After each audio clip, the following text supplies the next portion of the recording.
We all love movies, right? They can be entertaining, fascinating, thrilling. They can make us laugh, and sometimes they even can make us cry. But the production of movies is not very environmentally friendly. Let's take a look what is going on behind the camera. Interestingly, films can be compared to processed food in a sense that they look good and give us joy, but we have no idea how they were made or if there were any harmful ingredients in the production process. Talking about food, when I started to work in the film industry, I realized it's not as glamorous as we may expect. Especially for me as a vegetarian when there were big plates of meat served. So at those film events, all I could eat was the decoration, some slices of tomatoes. But catering, this is just the tip of the iceberg in a film production. Films leave a big mess behind sometimes in terms of waste and carbon emissions. The production of a medium-sized feature film emits between 650 and 1,000 tons of carbon emissions, whereas huge Hollywood productions even several tons of carbon emissions. What kind of impact does that have? According to a study by the Max Planck Institute for Meteorology in Hamburg, for 1 ton of carbon dioxide, which is emitted somewhere on the planet, 3 square meters of Arctic summer sea ice disappear. In other words, for every single film production, a couple of soccer fields of Arctic ice are melting. Global warming leads to climate change. A glimpse of how that may look like did we get in the movie The Day After Tomorrow by Roland Emmerich. This was the first Hollywood production which measured its carbon footprint. It inspired me to look for tools and tricks, what we can do to reduce the carbon footprint of movies. As a green mission, I try to convince people in the film and media industry that we have to act more eco-friendly. It was in 2012. Most of the people were not really interested. They just wanted to make movies, even if that meant making a mess. Some even had the attitude, I'm an artist, I can't save the world, which is not so smart. Who appreciates art if we all die? Thanks to a lot of young climate activists, this is changing. There's an increasing awareness for environmental issues, even in the film industry. And there needs to be one, since there are multiple factors that create a lot of carbon emissions. What create all the carbon emissions in film production? The energy supply. If generators are used and powered by dirty diesel, that is polluting the air. Transportation of cast and crew members, as well as equipment by airplane and cars. Waste from set decoration, catering, costumes, and even crashed cars. For the action movie Fast and Furious 7, more than 230 cars were destroyed. For one sequence, which was filmed somewhere in the mountains of Colorado on a highway pass, they wrecked 40 cars. Shots like this can be done digitally. Nowadays, the visual effects have been improved so much. Even elements such as fire, smoke, or water can be produced as computer-generated images. Another easy, understandable example.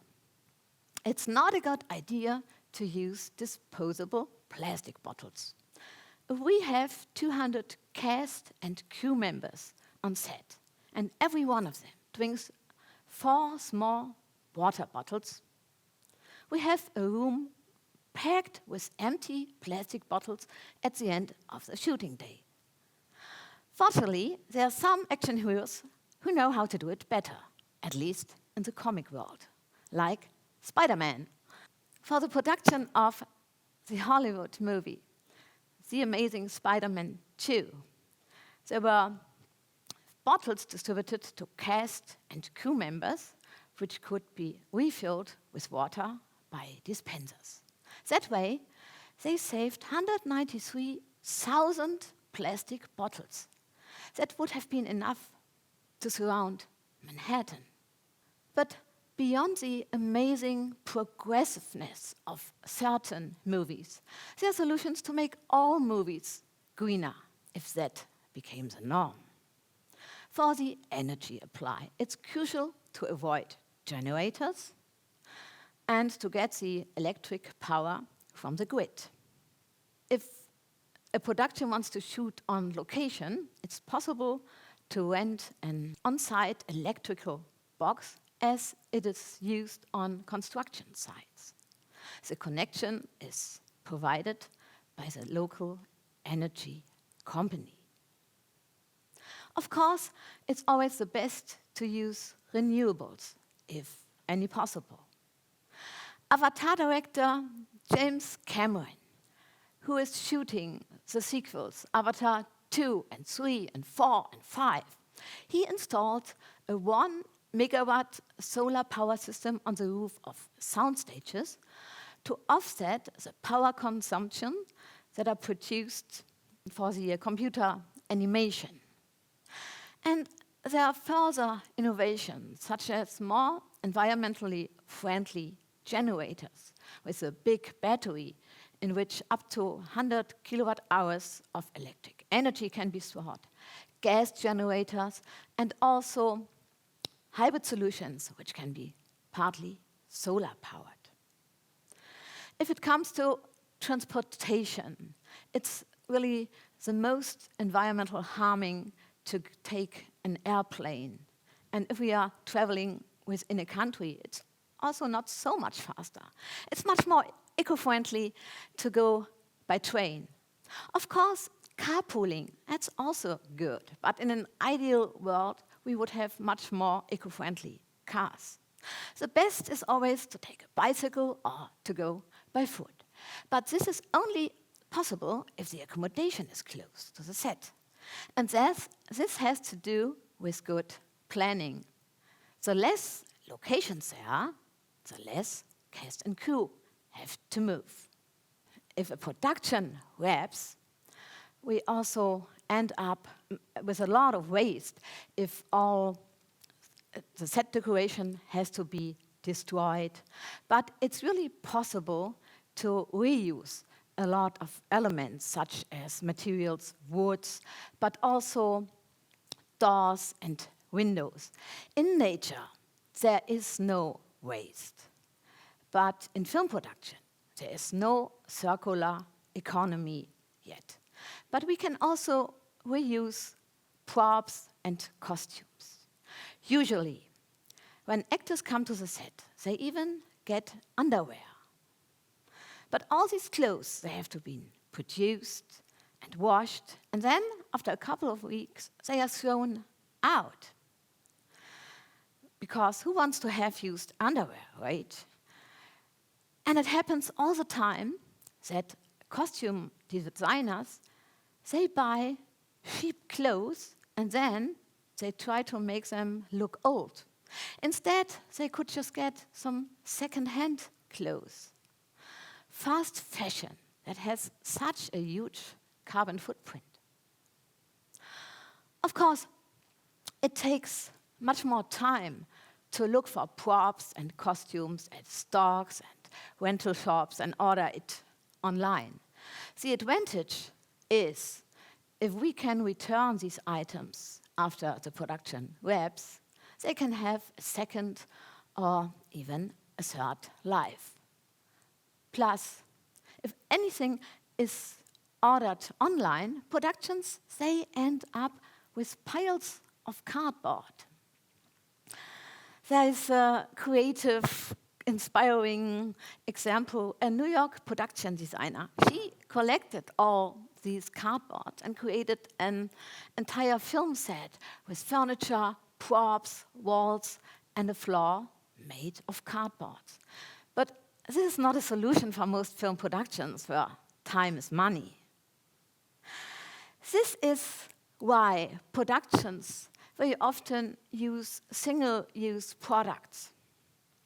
Because we have to ban plastic, a lot of new products are coming on the market with a green and clean promise. Plates and cups made of bamboo, sugarcane, or leaves from palm oil trees. To grow all these, biodiversity is destroyed, land consumed, they are treated with pesticides and shipped with a huge carbon footprint from Asia or South America. And often these products contain plastic, so they cannot even be processed into compost. But we can do better. There are also new service companies coming up, so they provide porcelain dishes and cutlery, and upon delivery, they take back the used ones.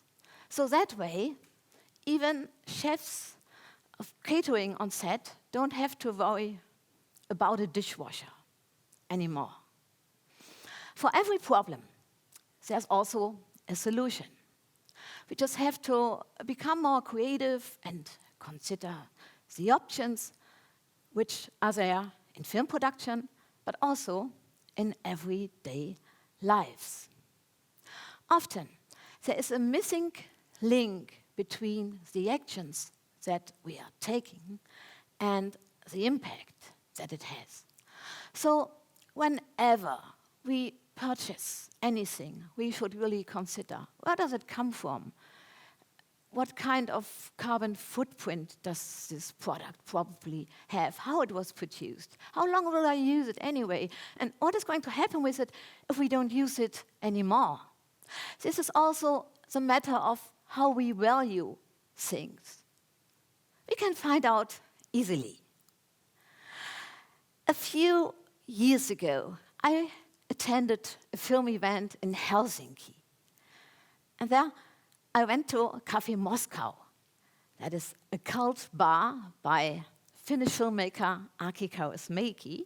He has equipped it with furniture and props from his films. So you walk in there and you feel like, oh, you're on set of The Match Factory Girl. There, I met two young filmmakers. They told me about their hilarious comedy on 100 Things. So, a guy takes a bet. Over the course of 100 days, he is locked up completely naked in an empty room. And each day, he can only have one item. So he has to decide, what matters more to me now? Underwear or my smartphone? Writers, directors, and actors, they can act as role models on screen. That's called green storytelling. I wouldn't necessarily recommend you to get locked up naked in an empty room. I want to leave you with a question. If this comes to life, what would you pick?